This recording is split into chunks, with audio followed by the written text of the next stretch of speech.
Welcome back to episode number 23 of our Tranmere Rovers Road to Glory career mode. We're going to go straight into the games here today. We have got Preston North End, Hull City, Middlesbrough, Queen's Park Rangers, Sheffield Wednesday, and I believe Birmingham and Sunderland to finish today's episode. One thing we're going to start with though, very quickly here, is give one or two players contracts extension. We've got a handful of players with less than a year left in their contract. The likes of Robbie D, some of them are loan signings, so we can't extend contracts. We've got Patrick as well, and Mary, we've got Cameron.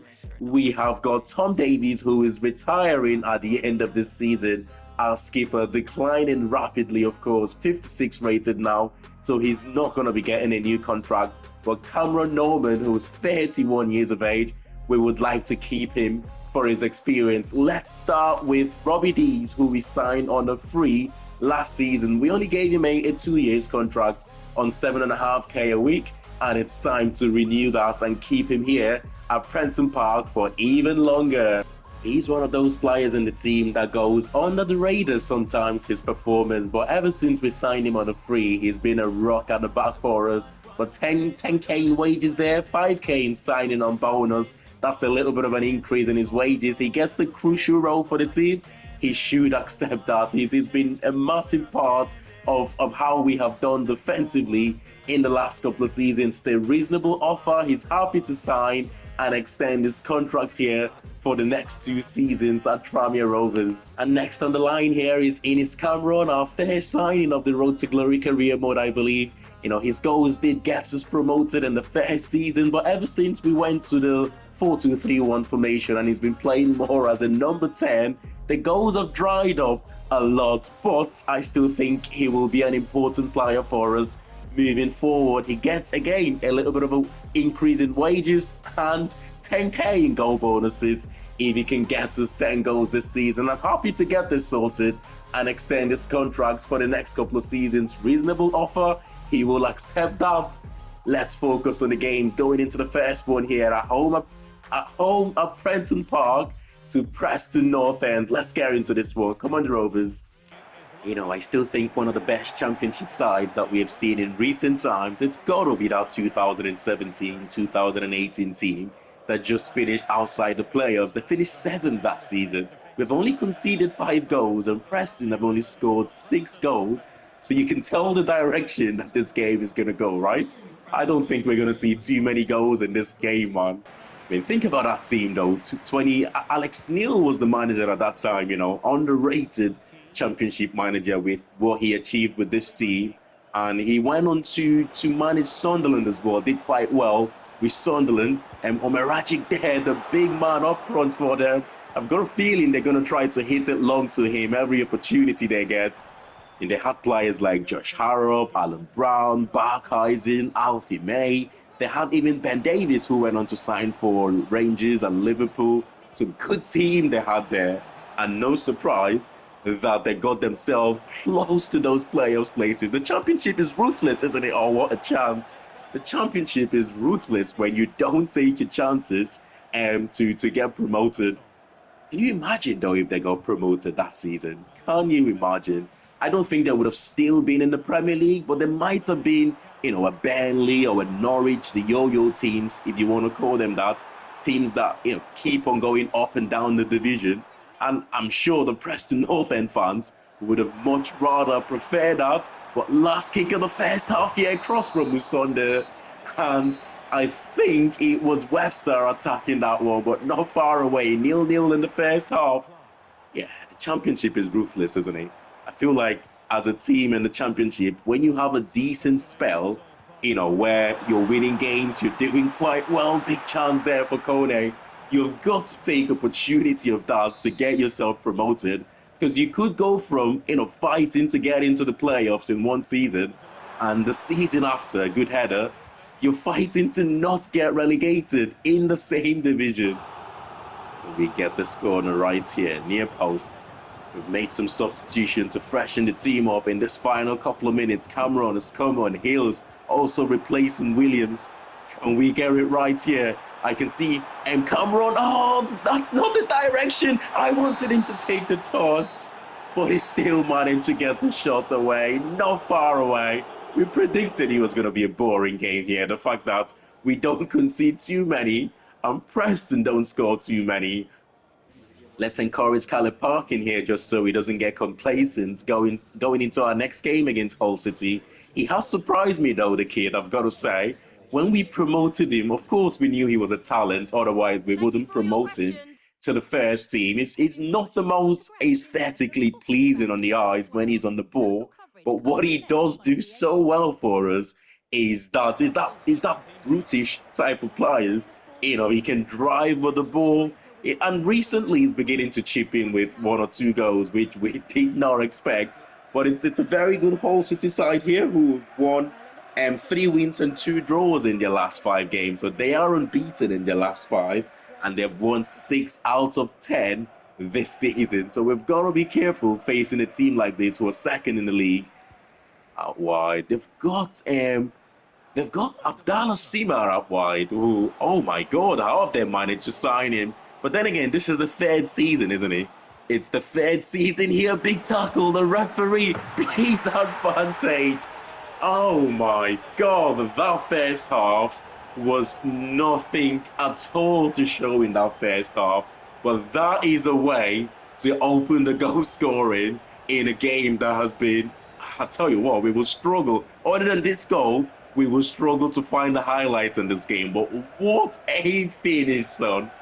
What a finish. That's one of the best goals we have conceded. And that is his first goal in 2 appearances. Coppola, he's a region. Looks like he's only just promoted to the first team because he's only played 2 games for them. But that is a good finish. Take it back, son.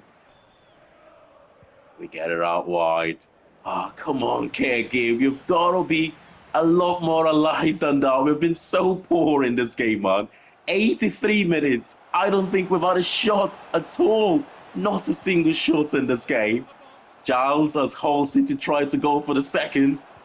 Oh, we've managed to win possession back, but only to lose it immediately. Good save there. Still alive. Abdallah Sima find it easy to skip past Cameron Norman, and they get the second. And it's game over. They have been by far the better team, and of course that opening goal alone, it's deserving of winning any football game. One last opportunity maybe. It's only going to be a consolidation if we can get it. But Adamson goes for it. What a chance for our youth academy graduate there. It wasn't far away.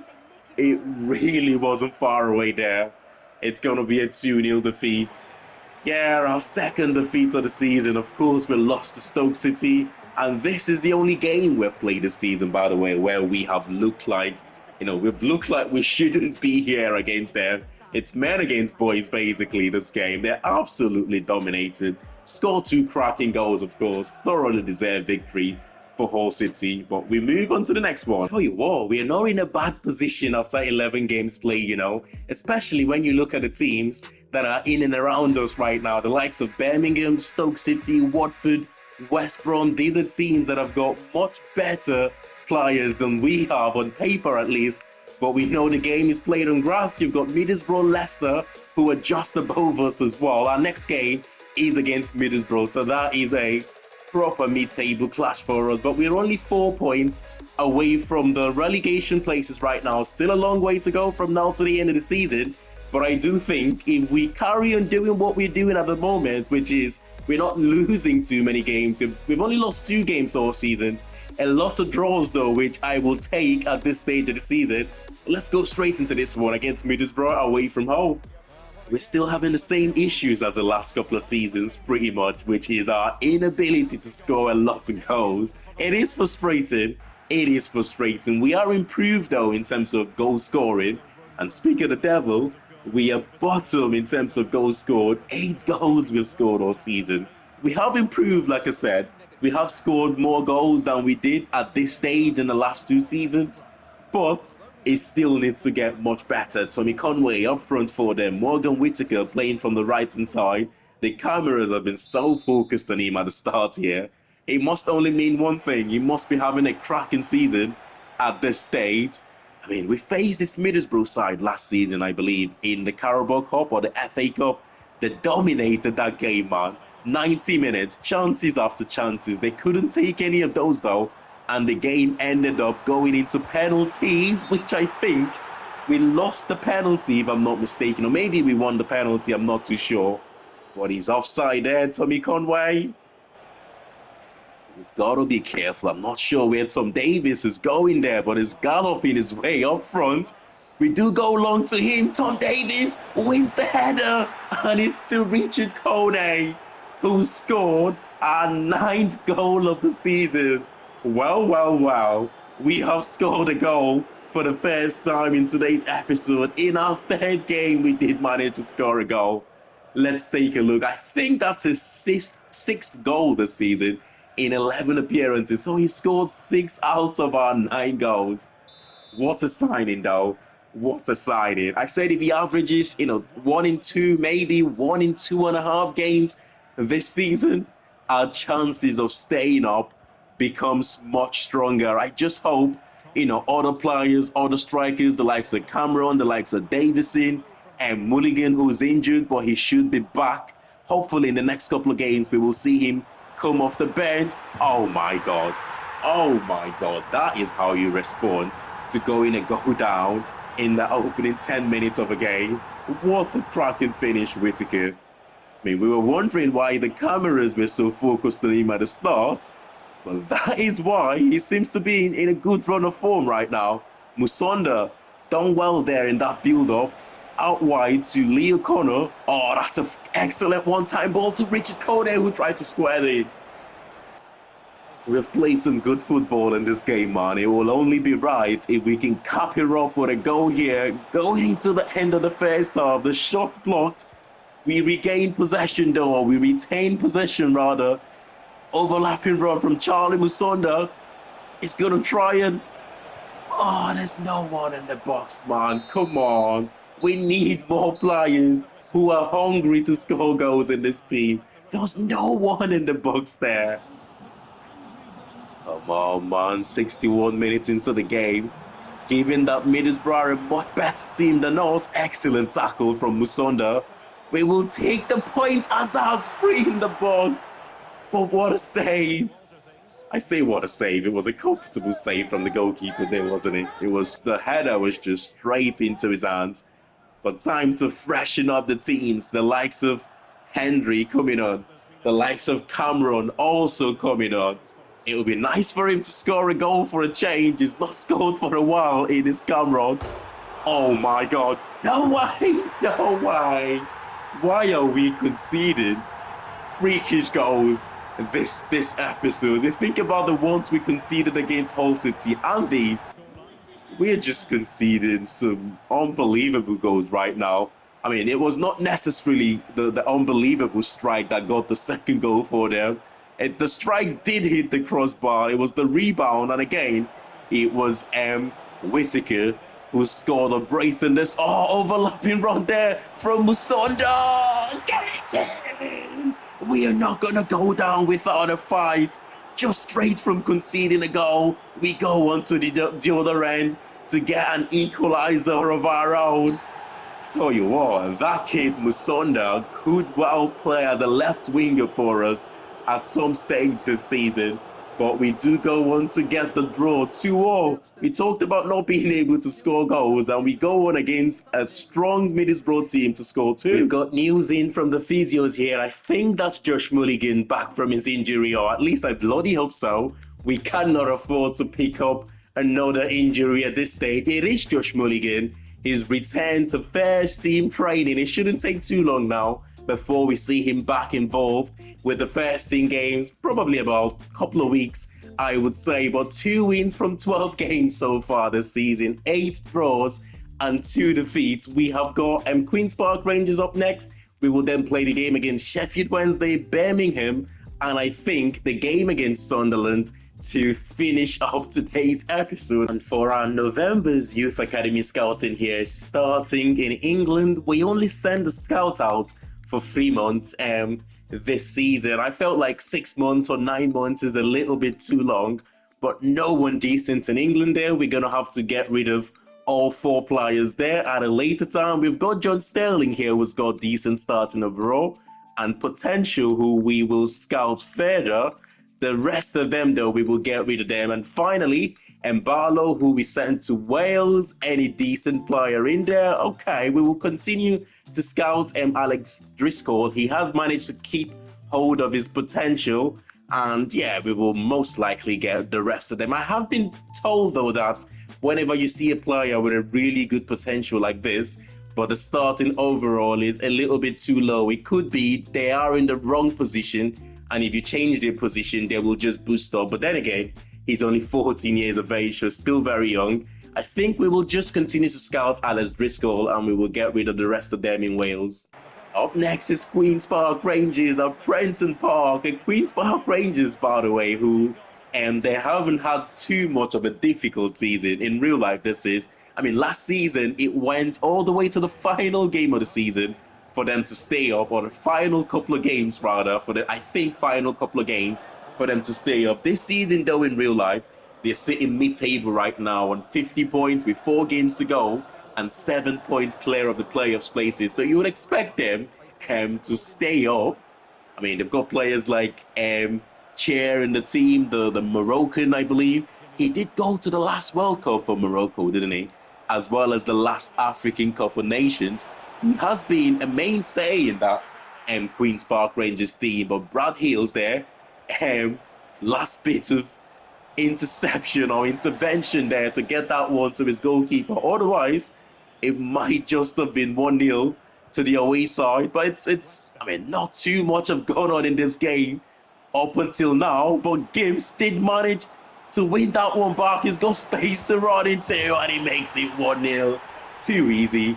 Poor defensively from Queen's Park Rangers there. Their left back, you've got to be much stronger. You cannot allow the attacking player to get away from you like that. But that is his second goal this season. Here we go again. Gabe driving forward. We know when he's on it. Not too many players can keep him quiet. Try to go over the top there to Richard Kone. Oh, there's Gabe again. Little pullback here, maybe. Kona lets it go. Kona lets it go for Colour Park here. We should have been 2-0 up already in this game, man. And when you don't take your chances, they could well end up going on to get a late goal or get a goal in the second half. But we've got the last couple of minutes here in the first half to try and get one more if we can. Colour Park in, tees up Henry. Henry finds Gibb. Looking for a little bit of space. Gibbs finds Webster. How is he not find the bottom right-hand corner there? We should be 2 or 3-0 up in this half, man. 3 minutes to go. We are in possession, which means we can just keep it here. There's no need to force it unless we have to. Unless we have to. Hawks. Again, good save from the goalkeeper. We've had some couple of good saves from the goalkeeper. And a couple of poor misses as well, you would say. But it doesn't matter. We get the 1-0 victory here. What we needed was the win, especially after how the last few games has gone for us. But we will take it. Come on, lads. We will take it. Let's move on to the next one. 1-0 victory. Keeping Prenton Park a fortress right now. I am expecting a much tougher game here from Sheffield Wednesday compared to our game against Queen's Park Rangers. The Owls are in a good run of form right now. Unbeaten in their last 5. It's 2 wins and 3 draws for them. They've picked up 19 points this season, by the way. And that means they're 2 points above us going into this game. A win for us will take us above them. They've still got players like Barry Bannon in that team who should be 38, 39 years of age at this stage and still going. Fantastic player at this level, of course.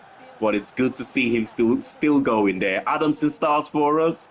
We need to find a way to keep Adamson involved with the first team games. We tried to send him out on loan, which, to be fair, it's looking like it's a good thing for us now. The fact that he ended up staying, because most of our cup goals before we were knocked out against Arsenal, he pretty much scored for us. Terrible free kick there from Webster, and as a result of that, it looks like Mary will be picking up the first yellow card of the game here. That's poor there, you know. I'll keep it out wide. to Adamson. Adamson finds Clark. One-touch football to Webster. Oh, that's too easy. Kone looks like he's going to make it 1-0 here for us. And that means it's his 7th goal of the season. 7 goals in 14 games. That is him scoring 50% of our goals this season in the championship. We've got to keep that man injury-free if we want to stay up this season. We've played some good football in this game, you know. At times, the one-touch football that we have played to open this team up, it's incredible. But Musonda out wide, a little bit of patience needed. He finds Mary to Clark. Clark, can we just tee in Adamson? He does find Adamson, and cheeky finish from Adamson. And that there is why we need to keep the kid involved in more first-team games. He's an excellent finisher. We know that. 3 goals in the Carabao Cup before we were knocked out, and he's got his first in the league. That is such a composed finish, you know, for someone who's still just 18 years of age.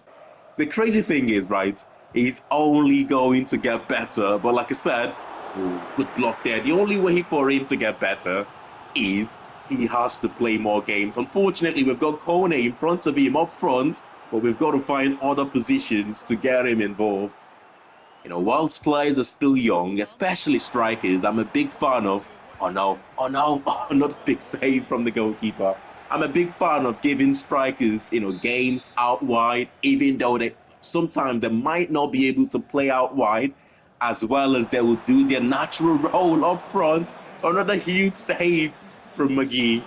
But yeah, when you play them out wide and when you can't, it gives them that opportunity to learn the game, to play more game and improve. And that way, it's less pressure, less expectations for them to score goals playing out wide. But we see the return of Josh Mulligan, who's been out for the last 3 months. It's good to have him back here on the bench, and that's his first couple of touches since he got himself injured with a broken toe.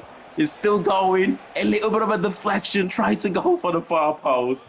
Tell you what, Omari Patrick is one of the quickest players in the team. Sometimes he just feels and looks so slow, which is pretty annoying. It's almost like he decides when to run, but that's excellent from Cameron. But Patrick could not finish that one. It's a 2-0 victory for us. Back-to-back wins after only picking up 2 points from our opening 3 games of the episode. So to get back-to-back wins, it's pretty amazing. And clean sheets also important for us. We're beginning to pick up on scoring goals again, and long may it continue. We're sitting 10th in the league. Of course, we've won our last 2 games and kept clean sheets in our last 2 games as well, which is excellent. I'm not sure whether we're doing quite well right now, or is it the teams around us not being up to standards? For example, teams like Leicester City, you'd expect a little bit more from them. Blackburn Rovers, Middlesbrough, you'd expect a little bit more from those teams. But if you look at the top 4 right now, we haven't faced any of those teams in the top 4 as of yet. We haven't faced the likes of Sheffield United, Luton, Burnley, Sunderland. We haven't played any of those teams. And Norwich, Leicester, we haven't played either. So in terms of our fixture list at the start of the season, you could say we have had it quite easy. But let's go into the next couple of games then, where we have got Birmingham City at home, Prenton Park, and straight after that, we will finish today's episode with a game against Sunderland there, which will be away from home. But let's get into this one. Come on, the Rovers. We know what happened the last time we faced this Birmingham side, right? It was total domination from them on that day. BSN Trophy, our 3rd season. It was men against boys. And to think the teams that we have faced in this journey so far, including Arsenal twice, I mean, they haven't made us look that bad. We were dominated by this Birmingham side. I do hope it doesn't repeat itself again. It was Alfie May scoring a couple or a hat-trick in that game, and Jake Stansfield, who starts this one, coming off the bench to get the final goal for them. I mean, it's not like they needed to score the final goal in that game, but it was one of those where they scored when they want. They scored when they wanted. They created chances at will, which was very unfortunate. Here we go, Stansfield. Not that time, though. Williams stops him from advancing any further. It's been a good signing for us, you know. And Rhys Williams at the back. I do like the fact that he's quick, he's combative enough. But going into the second half here, we have got to be much better than we did in that first. We've got a couple of last-ditch defending there where had the striker got away from us, we maybe could have gone on to concede a goal. Good hold-up play there from Webster. Waited for the run. Oh, surely, square it. Oh, he's hit the bar. Maybe we shouldn't have squared that one. Kone, given the sort of form he's been in right now, maybe he should have just gone on his own and finished our opportunity for us. I don't even know why I decided to square that one. I really don't know. But Webster losing possession there in a dangerous area out wide to Dualdera. Is he going to put the cross? No, he decides to go back to Roberts. Tyler Roberts still going. Tyler Roberts on his left foot. But it's off target. 70 minutes into the game. And it's 0-0. And Williamson has been taken off here, or replacing Tyler Roberts, I should say.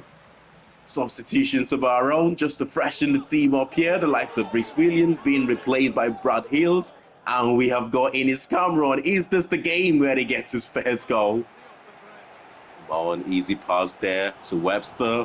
Oh, Webster trying to turn away from his man. But we lose possession in dangerous area. And it's Jay Stansfield off the bench to score the final goal the last time we played this team. He starts this one and looking like he's going to complete the 90 minutes. Oh, that is a poor game. That is a poor goal to concede. We could have taken a point from this game, but to lose it that late, it's pretty disappointing. We didn't play well at the same time. We didn't play too bad, and honestly, a draw would have been deserved on the balance of play.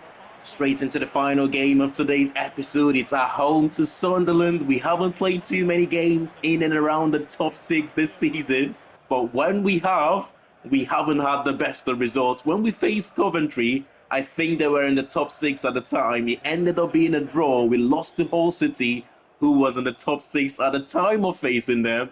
And this time, it's Sunderland who are 5th in the league right now. Given our previous records against this sort of teams, you might just guess the direction that this game is going to go. But we are not a bad side. We have been in games so far this season. We haven't been hammered or anything, and we're still improving as a team. So who knows? Come on, played into midfield there. 10 Webster. That's a good ball to Clark. We make our way forward over the top. Oh my God. Kone holds it, goes for it.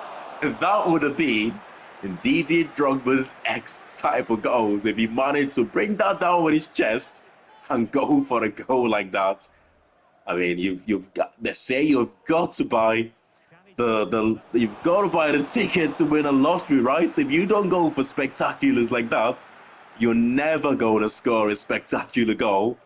But Sunderland having a big opportunity there from a corner, 20 minutes into the game at that time. The hold-up's good, and Kone finds Mary, who's not necessarily got the pace to get away from his man. He goes for the shot, which is saved by the Sunderland goalkeeper. Clark hits it though. It's a corner. We've been the better team in the opening 28 minutes here. We need to get a goal to show for it. Oh, come on. Why do I keep attempting these skill moves at the wrong place? You don't do a flick at that position of the pitch. Oh, big tackle from Hills. Referee puts his whistle out of his mouth. I thought he might have given away penalty there. Excellent tackle though.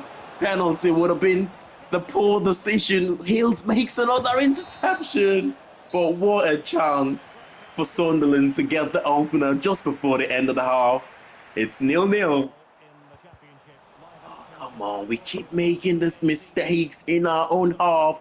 We got punished doing exactly the same against Sunderland, against Birmingham in our last game. We haven't learned from it. What is that, Musonda? Almost ball watching there. Oh no, he goes for it on his near post. You should be doing better there, Baines, man. It's Correa, the former Inter Milan striker. How do you sign a striker of that quality? Former Atletico Madrid striker as well.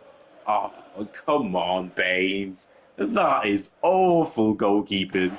I mean, we haven't had too many goalkeeping errors so far this season, but that one, we played well in this game. You wouldn't, I mean, given the balance of the game, you wouldn't have thought we were the mid-table team and Sunderland were in the top six, because we're much better than them, but did not take our chances and we lost. And Sheffield United still leads the way after 16 games played, 41 points out. That is ridiculous. 13 wins, 2 draws, and just the 1 defeat for them. And they're 10 points clear of second place Luton Town, Burnley in third, Sunderland in fourth, Hull City in fifth, Norwich holding the final playoffs places there. Leicester City, Coventry, Swansea, Sheffield Wednesday, top 10. We find our way just outside the top 10 there on 20 points after 16 games played. Really not a bad season for us. I know we have lost our last 2 games rather, but we still find ourselves in a really good position. Bottom 3, it's Bolton, Preston North End, and Stoke City. The likes of West Brom, Wrexham, Cardiff City, just avoiding relegation right now. Smash a like on the video if you have enjoyed this one. And of course, before we end today's episode, let's take a look at some of the top scorers in the division right now. It's Callum O'Hare leading the way, 12 goals in 15 games. That's a lot of goals for a centre attacking midfielder. And it's Amdouni in second place there. Hardy Rice still scoring goals. You have got, do we have any players in the top 10? No. Kone just outside the top 10, 7 goals in 15 games. Not a bad return for his debut season, you know. But I'll see you all in the next one. Thanks for watching, and bye for now.